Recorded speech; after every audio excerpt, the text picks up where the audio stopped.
Good day and welcome to a special edition of the Masuk Report. I am Caroline Fenn and my colleague is Max Gray. We're excited to meet Monroe's first selectman, Steve Vavrek. Mr. Vavrek has graciously agreed to participate in an interview and share his points of view on several pertinent questions about the present status and future direction of our community as a whole, particularly with respect to our school district. Mr. Vavrek, thank you for joining us. Thank you very much, Caroline and Max. Good to join you. First, we would like to ask you, to what do you attribute your success in the 2009 election?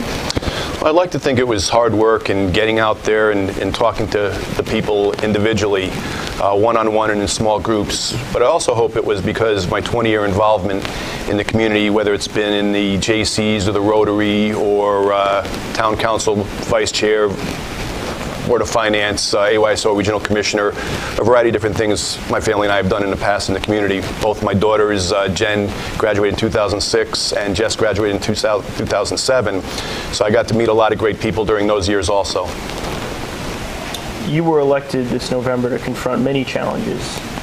What do you think are the three most important for the town? Three most important, obviously the budget. The budget has a bunch of different phases to it. Phase one just passed the other day with the Board of Education passing their budget. Phase two is the town side of the budget. And what I want to really disconnect on is the old adage, education versus town. We are one budget. That's the biggest challenge to get people to realize it is one budget. We have the same problem with our infrastructure in the schools as we do with the roads. Same infrastructure with technology that we do with educational needs programs. So it's one town budget, and once we can get people to really reinvest and re-educate themselves in that idea, I think we'll go a long way. The third thing is basically the roads. For years, the money has been nickeled and dimed out. We haven't really had a good plan on roads. So those are a couple things I'm working with Public Works on to reestablish an actual plan and get that going. Will that mean raising taxes?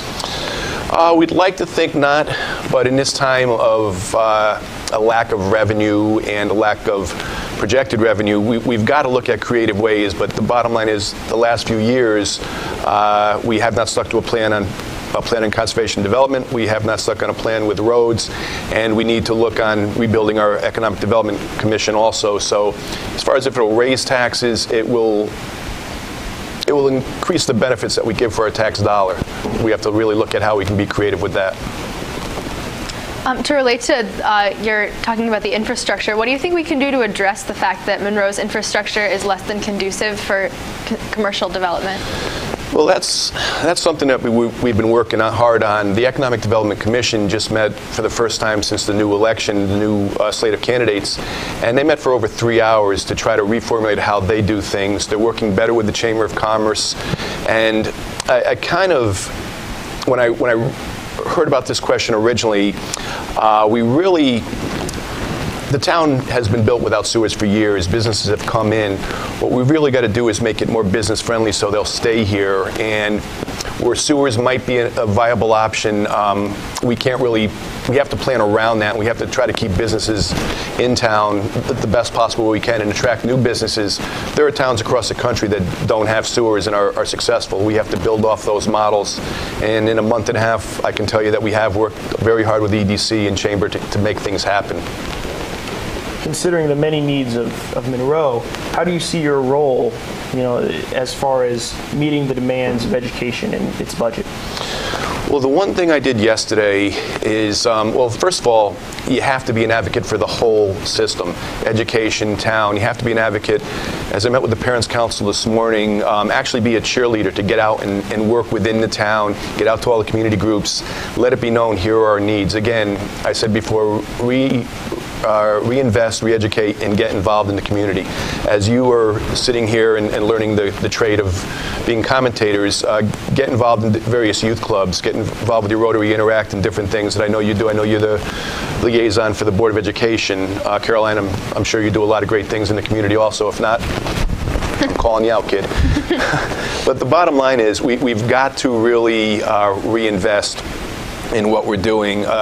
Getting people to buy into the system is something that we've all got to do, and really look to see what the town's needs are and what we can afford to spend. And really, we have to have pride in our community. And do you think it would be of benefit for town office holders like yourself to get into the schools, particularly in the high schools, and to facilitate improved awareness and participation in the town government? The one thing that I did yesterday, again, was I came in with Dr. Palmer, with Dr. Batista in this school. We walked around pretty much unannounced. And we saw all the good things that are going on in this school. I learned what a smart board was.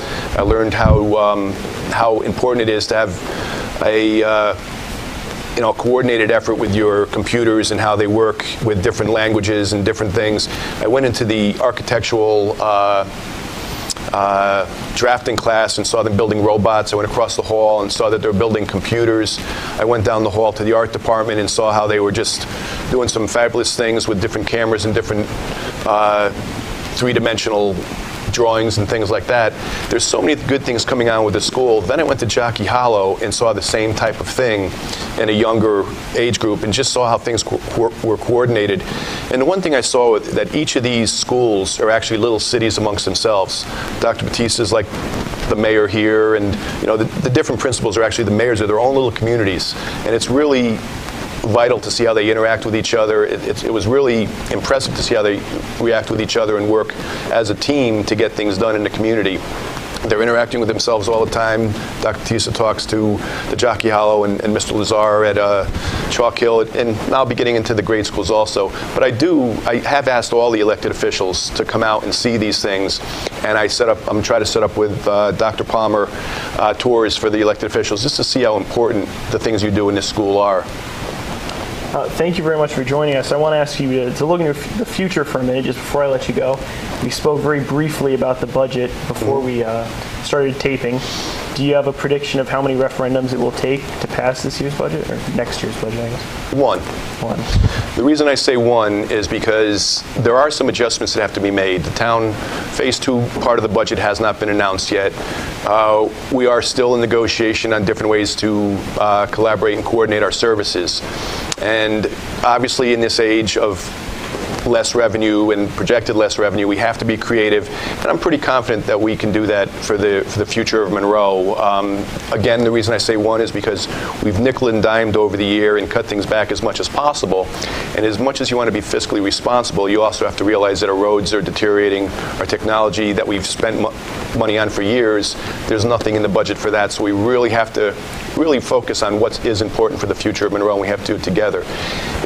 I don't want to say I'm going to raise taxes, but there is a point where we have to rebuild Monroe, and I feel it is broken, and we have to rebuild it one step at a time. Mr. Vavrek, thank you very much for joining us. We wish you success in your tenure as first selectman, and on behalf of myself and my colleague, Caroline Fenn, I want to thank you and our audience for coming out and having this conversation. Best of luck. Thank you again. Appreciate it. Thank you. Thanks.